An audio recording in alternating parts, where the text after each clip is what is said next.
Hello বন্ধুরা, তোমার সকলকে স্বাগতম তোমাদের চ্যানেল WB প্রাইভেট টিউশনে। তো আজকের এই ভিডিওতে আমরা রায়-মার্টিন প্রশ্নবিচিত্রা 2025 সপ্তম শ্রেণীর প্রথম ইউনিট টেস্টের জন্য ইতিহাসের যে প্রশ্নপত্র রয়েছে 1 নাম্বার 259 নাম্বার পেজে, তো এই প্রশ্নপত্রের সম্পূর্ণ উত্তর নিয়ে আলোচনা করব। এর আগে ভিডিওতে আমরা শুধু MCQ আলোচনা করেছিলাম, আজকে বড় প্রশ্নগুলো আলোচনা করব, দেখে নাও। তো একেটা কি হবে দেখো, হিজরি সাল গণনা শুরু হয় হজরতের মক্কা গমন থেকে। হচ্ছে করতোয়া ও ভাগীরথী নদীর মাঝে এলাকাটি হলো কি? বরেন্দ্র শশাঙ্কের মৃত্যুর পর কর্ণসুবর্ণ দখল করেছিল কে? এটা হচ্ছে ভাস্কর বর্মা। হচ্ছে বাংলায় সেন শাসনের অবসান ঘটেছিল তুর্কি আক্রমণে। মেঘনা নদীর পুরো দিকে এলাকাকে বলা হতো কি? সমতট। সেন যুগে লক্ষণ সেনের রাজসভায় জয়দেব ছিল একজন কি? সাহিত্যিক।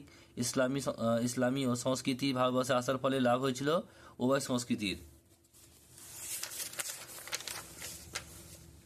নেক্সট হচ্ছে দেখো, 2-1 বলছে কে চর্যাপদে পুনরুদ্ধার করে? এটা হচ্ছে আচার্য হরপ্রসাদ শাস্ত্রী।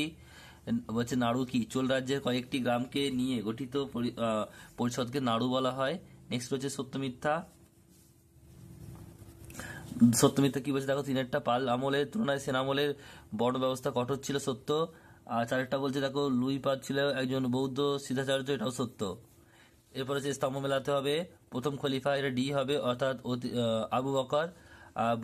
বুদ্ধের অবতার, এটা কি হচ্ছে? অবতার, এটা সি হবে, অতীশ দীপঙ্কর। ইসলাম ধর্মের প্রবর্তক, এটা হবে হজরত মোহাম্মদ। আর 4 রয়েছে কি হবে? 4 হচ্ছে বি, রাজেন্দ্র চোল। এরপর দেখো যে বড় প্রশ্নগুলো তোমরা একটু দেখে নাও PDF এ পরপর উত্তরগুলো। 4 প্রশ্ন বলছে দেখো, 4-1 যে মিনিয়েচার কি? উত্তরে লিখবে ছবি দিয়ে সাজানো হতো। এখানে লিখবে আকার ও আয়তনে ছোট ছবিকে মিনিয়েচার বলা হয়। নেক্সট হচ্ছে অথবা এর সঙ্গেই যে পাল আমলে বৌদ্ধ স্তূপগুলি দেখতে কেমন ছিল? উত্তর লিখবে প্রথমে দেখতে ছিল এগুলো কি? গোলাকার, পরে অনেকটা মোচার মতো শঙ্কু আকৃতি হয়ে পড়ে। আর পাল রাজত্বে তৈরি স্তূপগুলি হচ্ছে শিখরের মতো দেখতে ছিল। নেক্সট হচ্ছে দেখো, ব্রহ্মদেব কি? উত্তর লিখবে এটুকু, দেখে নাও। নেক্সট প্রশ্ন পরেরটা বলছে, এটা হচ্ছে তোমাদের 5-এর প্রশ্ন বলছে 7-8টি বাক্য উত্তর লেখো, টিকা লেখো। প্রথমে রয়েছে দেখো তোমাদের বিক্রমশীল মহাবিহার, এটা কি লিখবে দেখে নাও। তোমাদের টেক্সট বই থেকে এটা দিয়েছি তোমাদের, দেখে নাও উত্তরটা, পুরোটা লিখে নেবে এখান থেকে। নেক্সট রয়েছে পরেরটা, টিকা লেখো নালন্দা বৌদ্ধ বিহার, এটা তোমাদের টেক্সট বই থেকে দিয়েছি, এটাও তোমরা এখান থেকে লিখে নেবে। বন্দোবস্ত করেছিলেন, এটুকু তোমরা লিখবে।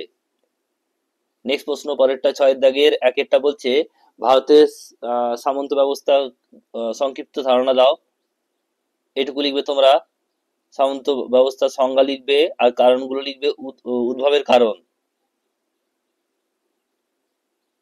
প্রথমে তোমার সংজ্ঞাটা লিখবে খুব সুন্দর করে, তারপর তোমরা কিন্তু কারণটা লিখবে।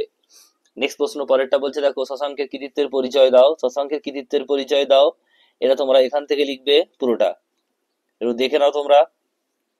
নেক্সট প্রশ্ন পরেরটা বলছে পাল যুগের সঙ্গে সেন যুগের পার্থক্য লেখো, এটা হচ্ছে তোমাদের পাল যুগের সঙ্গে সেন যুগের পার্থক্য। ভিডিওটা পজ করে তোমার স্ক্রিনশট নিয়ে নেবে।